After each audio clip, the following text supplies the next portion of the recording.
பொதுவா ஒரு மெடிக்கல் டெஸ்ட்னாலோ இல்ல ஒரு சயின்ஸ் லேப்னாலோ நம்ம என்ன எக்ஸ்பெக்ட் பண்ணுவோம்? ஒரு அக்யூரசி இருக்கும்னு நினைப்போம், ரைட்? ஒரு எக்ஸ்ரே எடுக்கிறோம், எலும்புல விரிசல் இருந்தா டாக்டர் கரெக்டா அந்த வெள்ளைக்கோட்டை காட்டி இங்கதான் உடைஞ்சிருக்குன்னு சொல்வாரு. நம்ம பிரெயினுக்கு இந்த பைனரி அப்ரோச் ரொம்ப பிடிக்கும். அதாவது ஒரு விஷயம் இருக்கு இல்ல இல்ல. ஆமா, நம்ம டே டு டே லைஃப் அப்படிதானே கட்டமைக்கப்பட்டிருக்கு. எதையுமே பிசிக்கலா தொட்டு உணர்ந்தாதான் நிஜம்னு நம்புறோம். ஈவன் பிறப்பு இறப்புல கூட அந்த பிசிக்கல் எவிடன்ஸை தேடுறோம்.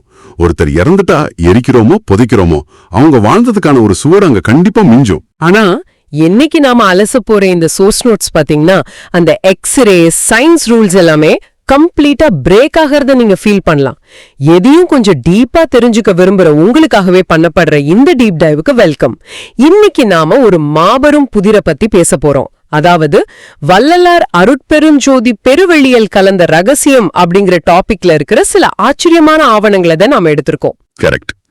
இந்த நோட்ஸ்ல இருக்கிற முக்கியமான விஷயமே என்னன்னா, 19ஆம் நூற்றாண்டுல வாழ்ந்த ஒருத்தரோட மறைவை இது வெறும் பக்தி சார்ந்த அற்புதமாவோ இல்ல ஒரு ரிலிஜியஸ் ஈவெண்டாவோ சுருக்கல. அதுக்கு பதிலா குவாண்டம் பிசிக்ஸ், ஜெனட்டிக் மெமரி, அப்புறம் மேட்டர் எப்படி எனர்ஜியா மாறுது அப்படிங்கிற மாடர்ன் சயின்ஸ் ஆங்கிள் இந்த டேட்டா இதை அப்ரோச் பண்ணுது. நிஜமாவே நான் இத முதல்ல படிச்சப்போ சரி ஏதோ ஸ்பிரிச்சுவல் தத்துவம்னு நினைச்சேன். ஆனா உள்ள போக போக ஒரு குவாண்டம் பிசிக்ஸ் லேப் ரிப்போர்ட் மாதிரி இருக்கிறது ரொம்ப ஆச்சரியமா இருந்துச்சு. இத கேட்டுட்டு இருக்கிற நீங்களும் அதே ஆச்சரியத்தை கண்டிப்பா ஃபீல் பண்ணுவீங்க. ஒருத்தர் ரூமுக்குள்ள போறாரு, கதவு சாத்தப்படுது, அப்புறம் ரூமை திறந்தா அங்க அவர் இல்ல, ஒரு முடி இல்ல, ரத்தம் இல்ல, ஈவன் ஒரு சின்ன சாம்பல் கூட இல்ல. பிசிக்கலா ஒரு மனுஷன் எப்படி இப்படி எவ்வித சுவடும் இல்லாம மறைய முடியும்? இதுதான் நம்மளோட ஃபர்ஸ்ட் கொஸ்டின். கண்டிப்பா ஒருத்தரோட வாழ்க்கையை பத்தி பேசும்போது அவர் என்ன விட்டுட்டு போனாருன்னு பாப்போம். ஆனா இந்த ஆவணங்கள் அவர் எதை விட்டுட்டு போகல அப்படிங்கிற பாயிண்ட்ல இருந்து ஆரம்பிக்குது. அவர் விட்டுட்டு போகாத அந்த ஒரு விஷயம் சாம்பல். இந்த சோர்சஸ் இத சாம்பல் துளியும் மிஞ்சாத பூஜ்யம், அதாவது ஜீரோ ரெசிடியூங்கிற கோணத்துல ரொம்ப டீப்பா பேசுது. ஒரு நிமிஷம் வெயிட் பண்ணுங்க. ஒருத்தர் இறந்துட்டா ஒன்னு புதைப்பாங்க இல்ல எரிப்பாங்க. எரிச்சா சாம்பல் மிஞ்சும். சாம்பல்ங்கிறது வெறும் கார்பன் தானே. அதுல என்ன அவ்வளோ பெரிய சீக்ரெட் இருக்க முடியும்? சாம்பல் கூட மிஞ்ச கூடாதுங்கிறதுல அவர் ஏன் அவ்வளோ பர்டிகுலரா இருக்கணும்? அங்கதான் மாடர்ன் சயின்ஸும் இந்த ஆவணங்களும் கனெக்ட் ஆகுது. சுடுகாட்டுல மிஞ்சற அந்த சாம்பல் வெறும் கார்பன் கிடையாது. இந்த சோர்சஸ் அத இன்ஃபர்மேஷன் ரெசிடியூ, அதாவது ஜெனட்டிக் மெமரின்னு மென்ஷன் பண்ணுது. ஒரு உடம்பை எரிக்கும் போது எல்லாம் அழிஞ்சிருச்சுன்னு நினைக்கிறோம். ஆனா சயின்டிபிக்கா அந்த ஒரு துளி சாம்பல்ல கூட அந்த மனுஷனோட மொத்த டிஎன்ஏ இன்ஃபர்மேஷனும் பயாலஜிக்கல் ப்ளூ பிரிண்ட்டும் அப்படியே இருக்குமா. ஓஹோ, அதாவது ஒரு சின்ன செல் ரேஞ்சுக்கு சொல்றீங்களா? ஆமா, இயற்கை விதிப்படி அந்த ஒரு சின்ன சாம்பல் மிஞ்சலா கூட அது மறுபடியும் ஒரு அணு உற்பத்தியை தூண்டுற வித்தா மாறிடும். அடுத்த சுழற்சிக்கான ஸ்டார்டிங் பாயிண்ட் அதுதான். வாவ், நீங்க இத சொல்லும் போது எனக்கு டக்குனு நம்ம கம்ப்யூட்டர் டெக்னாலஜி தான் ஞாபகம் வருது. நம்ம ஹார்ட் டிரைவ்ல ஒரு ஃபைலை டெலீட் பண்ணிட்டு ரீசைக்கிள் பின்னும் கிளியர் பண்ணிடுவோம். ஆனா உள்ள எங்கேயாவது ஒரு சின்ன கேட்ச் ஃபைல் இல்ல மைக்ரோ டேட்டா இருந்தா கூட ஒரு நல்ல ரெக்கவரி சாஃப்ட்வேர் போட்டு மொத்தத்தையும் திரும்ப எடுத்துடலாம். அதே மாதிரிதான் நேச்சரும் ஒர்க் ஆகுதுன்னு சொல்றீங்களா? அந்த ஒரு துளி சாம்பல் இருந்தா கூட இயற்கை அந்த டேட்டாவை ரெக்கவர் பண்ணிடும். Perfect example. இயற்கையோட அந்த டேட்டா ரெக்கவரி தான் மறுபிறவி இல்லனா பயாலஜிக்கல் சைக்கிளோட நெக்ஸ்ட் ஸ்டேஜ். அந்த இன்ஃபர்மேஷன் செயினை மொத்தமா பிரேக் பண்ணணும் அப்படிங்கிறது தான் அவரோட எய்மா இருந்திருக்கு அப்படின்னு இந்த சோர்சஸ் ஆர்கியூ பண்ணுது. இன்ட்ரெஸ்டிங். தன்னோட உடம்போட எந்த ஒரு டேட்டாவும் இந்த பிரபஞ்சத்துல பிசிக்கலா தங்கிடக்கூடாது. அப்படி தங்குனா அதை வச்சு ஒரு சமாதியோ வழிபாட்டு தலமோ வந்துரும், திரும்பவும் மனுஷங்களை பிசிக்கல் சுழற்சிக்குள்ள மாட்டி விட்டுடும்னு அவர் நினைச்சிருக்காரு. அதனாலதான் துளி சாம்பல் கூட இல்லாத டேட்டாவே ரெக்கவர் பண்ண முடியாத அந்த ஜீரோ ஸ்டேட்டுக்கு ஒரு உடம்பு கொண்டு போனாரு. சரி, இந்த ஹார்ட் டிரைவ் எக்ஸாம்பிள், டேட்டா ரெக்கவரிலாம் கேட்கறதுக்கு லாஜிக்கலா சூப்பரா இருக்கு. ஆனா இதை கேட்டுட்டு இருக்கிறவங்களுக்கு கண்டிப்பா ஒரு டவுட் வரலாம். தியரிட்டிக்கலா ஓகே, ஆனா லாஸ் ஆஃப் பிசிக்ஸ் படி இது எப்படி பாசிபிள்? ஒரு 60-70 கிலோ இருக்கிற ஒரு நிஜ உடம்பு நெருப்புல எரிக்கப்படாமலேயே எப்படி ஒரு துளி சாம்பல் கூட இல்லாம மறைய முடியும்? இது சயின்ஸுக்கே முரணா இருக்கே. முரணானதுன்னு சொல்ல முடியாது. ஆனா இது நம்ம பார்க்குற நார்மல் பிசிக்ஸ் விதிகளுக்கு அப்பாற்பட்ட ஒரு பீக் குவாண்டம் ஈவெண்ட்னு இந்த நோட்ஸ் எக்ஸ்பிளைன் பண்ணுது. சாம்பல் மிஞ்சக்கூடாதுன்னா அந்த உடம்பு சாதாரண பிசிக்கல் பொருளா இருக்க முடியாது, பொருளா இருக்கக்கூடாது. ஆமா, அந்த உடம்பு தன்னோட பேசிக் பிசிக்கல் தன்மையை இழந்து கம்ப்ளீட்டா வேற ஒரு ஸ்டேட்டுக்கு மாறணும். அந்த டிரான்ஸ்ஃபர்மேஷனை தான் இந்த குறிப்புகள் மேட்டர் டு வேவ் கன்வர்ஷன் சொல்றாங்க. அதாவது பருப்பொருள் இருந்து ஒலி அலையா மாறுறது. மேட்டர் வந்து வேவா மாறுதா? எனக்கு இது கொஞ்சம் மேஜிக் மாதிரி தோணுது. எனக்கு தெரிஞ்சு ஐன்ஸ்டீனோட E=mc² ஈக்குவேஷன் படி மேட்டரை எனர்ஜியா மாத்த முடியும்னு சயின்ஸ்ல இருக்கு. ஆட்டம் பாம்ல அதுதான் நடக்குது. ஒரு சின்ன மேட்டர் வந்து பெரிய எனர்ஜியா வெடிக்குது. ஆனா ஒரு மனுஷ உடம்புல எந்த மிஷினும் இல்லாம இது எப்படி நடக்கும்? இதுதான் ஆவணங்கள்ல இருக்கிற ரொம்ப சுவாரஸ்யமான பார்ட். நீங்க சொன்ன அதே ஐன்ஸ்டீன் லாஜிக் தான் இங்கேயும். எந்த ஒரு பொருளும் பேசிக்கா அதிர்கிற அணுக்களோட கூட்டமைப்பு தான், அதாவது வைப்ரேட்டிங் ஆட்டம்ஸ். ரைட். அந்த ஆட்டம்ஸோட ஃப்ரீக்வன்சியை நம்ம ரொம்ப அதிகமாக்கும் போது அது தன்னோட பிசிக்கல் ஃபார்மை இழந்து எனர்ஜியா மாறுது. வள்ளலார் அந்த ரூம்குள்ள பண்ணதா சொல்லப்படுற விஷயம் இதுதான். தன்னோட மைண்ட் பவரால உடம்புல இருக்கிற அணுக்களை அவர் அதிவேகமா அதிர வச்சிருக்காரு. ஒரு லிமிட்டை தாண்டினதும் அது வெறும் லைட் வேவ்ஸா மாறிடுச்சு. அதாவது ஒளியா மாறிடுச்சு. இதனை எப்படி புரிஞ்சுக்கலாமா? இப்போ ஒரு ரேடியோ ஸ்டேஷன்ல நம்ம பேசுறப்போ குரல் வந்து பிசிக்கல் சவுண்ட். ஆனா அது அப்படியே காத்துல போறதில்ல. அந்த டிரான்ஸ்மிட்டர் வந்து அந்த சத்தத்தை கண்ணுக்கு தெரியாத எலக்ட்ரோமேக்னெட்டிக் வேவ்ஸா மாத்தி காத்துல விடுது. எக்ஸாக்ட்லி. அந்த வேவ்ஸ்க்கு வெயிட் இல்ல, உருவம் இல்ல, ஆனா பிரபஞ்சம் முழுக்க அது டிராவல் ஆகுது.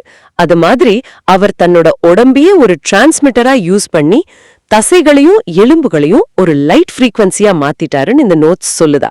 ரொம்ப அருமையான எக்ஸ்பிளனேஷன். ரேடியோ டிரான்ஸ்மிட்டர் எப்படி சவுண்ட வேவா மாத்துதோ அதே மாதிரி தான் ஒரு உடம்பும் ரியாக்ட் ஆயிருக்கு. இங்க உருவம் கம்ப்ளீட்டா அழிஞ்சு அருவம் ஒளியா பிறந்திருக்கு. இந்த அண்ட முழுக்க நிறைஞ்சிருக்கிற அந்த அருட்பெருஞ்சோதி பிரகாசமா ஒரு மாறிட்டாரு. அப்போ ஒரு பிரபஞ்சத்தோட ஒரு புது இன்ஃபர்மேஷனா மாறிட்டாரா? கரெக்ட். அந்த உச்சக்கட்ட ஃப்ரீக்வன்சியை ரீச் பண்ணதுனாலதான் உடம்ப சாம்பலா விடாம உடம்பையே ஒளியா மாத்தி ஸ்பேஸோட கலந்துட்டாருன்னு இந்த ரிசர்ச் நோட்ஸ் ரொம்ப ஸ்ட்ராங்கா பதிவு பண்ணுது. இதை கேட்கும்போது மைண்ட்ல நிறைய கேள்வி வருது. இப்போ நம்ம 21st செஞ்சுரியில வாழ்றோம். நமக்கு குவாண்டம் பிசிக்ஸ், ஃப்ரீக்வன்சி இதெல்லாம் தெரியும். அதனால பல வருஷத்துக்கு முன்னாடி நடந்த ஒரு விஷயத்துக்கு நாமெல்லாம் ஒரு மாடர்ன் சயின்ஸ் பெயிண்ட் அடிக்கிறோமான்னு எனக்கு ஒரு டவுட் வருது. இது ரொம்ப வேலிடான டவுட் இல்லையா? பின்ன தற்காலத்து வியாக்கியானத்தை வச்சு பழைய நோட்ஸ் ஜஸ்டிஃபை பண்றோமா? வள்ளலாரே இந்த உடலை ஒளியா மாத்திர விஷயத்த முன்கூட்டியே தர்க்க ரீதியா எங்கேயாவது சொல்லியிருக்காரா? நாம எந்த வரலாற்று நிகழ்வையும் சும்மா எமோஷனலா மாடர்ன் சயின்ஸ் வச்சு கவர் பண்ணக்கூடாது. ஆனா இந்த சோர்சஸ் அதுக்கும் ரொம்ப ஸ்ட்ராங்கான எவிடன்ஸ் கொடுக்குது. இத நம்ம கற்பனை கிடையாது. இதுக்கான ஆன்சரை அவர் கடைசியா எழுதின 6ஆம் திருமுறை பாடல்களே கன்ஃபார்ம் பண்ணுது. ஓ, அவரே எழுதியிருக்காரா? ஒரு சயின்ஸ் ஜேர்னல் மாதிரி அதை ரெக்கார்ட் பண்ணிருக்காரா? ஆமா, அந்த பாட்டுல அவர் என்ன சொல்றாருன்னு பாருங்க. காற்றாலே, புவியாலே, ககனமதனாலே, கனலாலே, புனலாலே இப்படி போகுது. இத மேலோட்டமா பார்த்தா ஒரு பக்தி பாடல் மாதிரி இருக்கும். ஆனா நம்ம கிட்ட இருக்கிற குறிப்புகள் இத ரொம்ப அழகா டீகோட் பண்ணுது. தனக்கு கிடைச்ச அந்த மெய் உடம்பு எதனால எல்லாம் பாதிக்கப்படாதுன்னு அவர் ஒரு செக்லிஸ்ட் மாதிரி கொடுக்கறாரு. ஆமா, அத நான் நோட் பண்ணேன். அவர் பஞ்சபூதங்களை வரிசைப்படுத்துறாரு. காத்து, மண், ஆகாயம், நெருப்பு, நீர். அதாவது எந்த ஒரு டெம்பரேச்சரோ இல்ல கெமிக்கல் ரியாக்ஷனோ தன்னோட உடம்ப ஒன்னும் பண்ணாதுன்னு சொல்றாரு. எக்ஸாக்ட்லி. நெருப்பால எரிக்க முடியாத உடம்புங்கிறதுனாலதான் அங்க சாம்பல் உருவாக வாய்ப்பே இல்லைன்னு இந்த சோர்சஸ் ஆர்கியூ பண்ணுது. அது மட்டும் இல்ல, அந்த லிஸ்ட தொடர்ந்து பாத்தீங்கன்னா சூரிய கதிர்களாலோ, யமனாலோ, நோய்களாலோ, ஆயுதங்களாலோ, ஈவன் நவ கிரகங்களாலோ அழிக்க முடியாத உடம்பதான் அடைஞ்சிட்டதா சொல்றாரு. வாவ், இந்த லிஸ்ட் நிஜமாவே மைண்ட் ப்ளோயிங்கா இருக்கு. ஆயுதங்கள்னு சொல்லும்போது அது பிசிக்கல் டேமேஜ், நோய்கள்னா பயாலஜிக்கல் டீகே. கரெக்ட். கதிர்கள், கோள்கள்னு சொல்லும்போது காஸ்மிக் ரேடியேஷன்.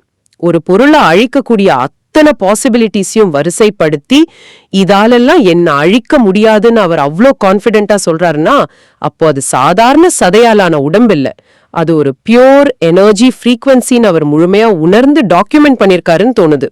நீங்க ரொம்ப சரியா புரிஞ்சுக்கிட்டீங்க.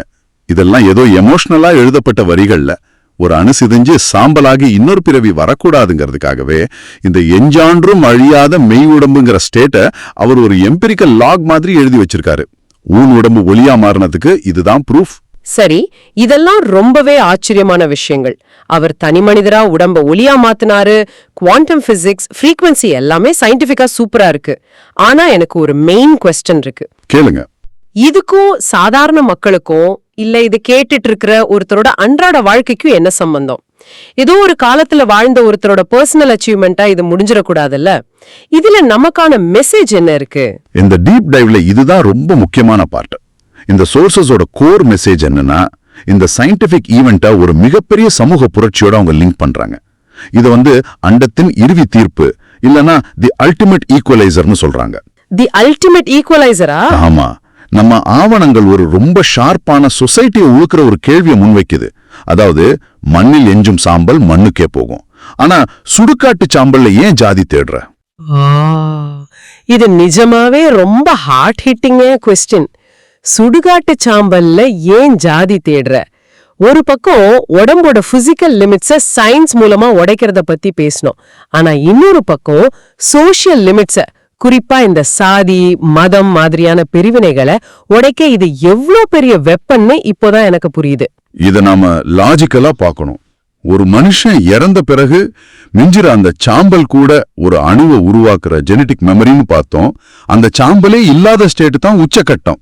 அப்படி இருக்க வெறும் மண்ணோட மண்ணாக போற அந்த சுடுகாட்டு சாம்பல்ல இது உயர்ந்த ஜாதி சாம்பல், இது தாழ்த்தப்பட்ட ஜாதி சாம்பல்னு பேதம் தேடுறவன் பிரபஞ்சத்தோட ரூல்ஸ கொஞ்சம் கூட தெரியாத முட்டாள்னு இந்த குறிப்புகள் ரொம்ப ஸ்ட்ராங்கா சாடுது. நாங்க எந்த சித்தாந்தத்துக்கும் சார்பா பேசல, ஆனா இந்த டாக்குமெண்ட்ஸ் கொடுக்கிற மெசேஜ் ரொம்ப நியூட்ரல் அண்ட் பவர்ஃபுல். இதுல எவ்வளவு பெரிய சோஷியல் ஜஸ்டிஸ் அடங்கி இருக்கு. நாம வாழ்ற இந்த காலத்துல மனுஷங்களை எப்படிலாம் பிரிச்சு பாக்குறோம். ஆனா ஒருத்தன் எவ்வளவு பெரிய ஆளா இருந்தாலும் அவனோட கடைசி ரெசிடியூ வெறும் கார்பன் சாம்பல் தான். கரெக்ட். அந்த சாம்பல்ல எந்த ஜாதியும் இல்ல, மதமும் இல்ல. இத வச்சுக்கிட்டு மனுஷங்களுக்குள்ள ஏற்றத்தாழ்வுகளை உருவாக்குறது எவ்வளவு முட்டாள்தனம்னு இந்த சோர்சஸ் நம்ம மூஞ்சில அடிச்ச மாதிரி சொல்லுது. இதை விட ஒருபடி மேல போய் இந்த நோட்ஸ் ஒரு ஃபைனல் கன்க்ளூஷனுக்கு வருது. அதாவது உடம்பையே ஒளியா மாத்தின அந்த ரகசியம் மனித குலத்துக்கு சொல்ற ஒரே ஒரு மெசேஜ் இதுதான்: எல்லாரும் சமம், எல்லாம் ஒரு ஒளி. எல்லாரும் சமம், எல்லாம் ஒரு ஒளி. கேக்குறதுக்கு ரொம்ப சிம்பிளா இருக்கலாம், ஆனா இதுக்கு பின்னாடி இருக்கிற சயின்ஸும் தத்துவமும் ரொம்ப ஹியூஜ். ஆமா, இது வெறும் ஸ்லோகன் கிடையாது. நமக்குள்ளயும் அந்த அருட்பெருஞ்சோதிங்கிற ஃப்ரீக்வன்சி இருக்கு. நாம எல்லாருமே அடிப்படையில எனர்ஜி தான். அந்த பீக் ஃப்ரீக்வன்சியை நாம ரீச் பண்ணும்போது ஜாதி மதம் இனம்ங்கிற எல்லா மனித கட்டமைப்புகளும் தானவே மறைஞ்சிடும். நாம எல்லாரும் ஃபைனலா அந்த ஸ்பேஸ்ல கலக்க போற ஒளி அலைகள் தான். இதுதான் நேச்சர்ஸ் லா. அப்படி இருக்கும்போது இடையில நாம உருவாக்குன இந்த ஆர்டிபிஷியலான வேறுபாடுகளுக்கு எந்த மீனிங்கும் இல்லைன்னு இது ஆணித்தரமா நிறுவுது. நாம இன்னைக்கு அனலைஸ் பண்ண விஷயங்கள் எல்லாம் ஒன்னு சேர்த்து பார்க்கும்போது இது நிஜமாவே நம்ம மைண்ட ரொம்ப டிஸ்டர்ப் பண்ற, சிந்திக்க வைக்கிற ஒரு விஷயம். ஜெனடிக் மெமரிய கம்ப்ளீட்டா அழிச்சு மேட்டரை வேவா மாத்தி திருவருட்பா வரிகளா ஒரு சயின்ஸ் டாக்குமெண்ட் மாதிரி ப்ரூவ் பண்ண அந்த பயணம் ஃபைனலா அனைவரும் சமம் அப்படிங்கிற ஒரு மாபெரும் சோஷியல் ஜஸ்டிஸ்ல நிக்கிறத நம்ம ரொம்ப கிளியரா பார்த்தோம். எக்ஸாக்ட்லி.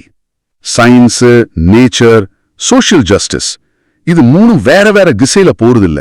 அது மூணும் மீட் பண்ற ஒரு பாயிண்ட் இருக்கு. உண்மையான ஸ்பிரிச்சுவாலிட்டிங்கிறது பிளைண்ட் பிலீஃப் கிடையாது. அது சயின்ஸோட உச்சக்கட்ட எவல்யூஷன். அதோட ஃபைனல் கோல் ஈக்குவாலிட்டி தான். இந்த நோட்ஸ் படிக்கிறவங்க கண்டிப்பா உணரணும். சோ இத கேட்டுட்டு இருக்கிறவங்களுக்கு நான் ஒன்னு சொல்லிக்க விரும்புறேன். இந்த இன்ஃபர்மேஷன்லாம் உங்களுக்கு ஏன் முக்கியம்? இது ஏதோ 19ஆம் நூற்றாண்டுல நடந்த ஒரு மேஜிக் கதையோ இல்ல குவாண்டம் பிசிக்ஸ் தியோரியும் கிடையாது.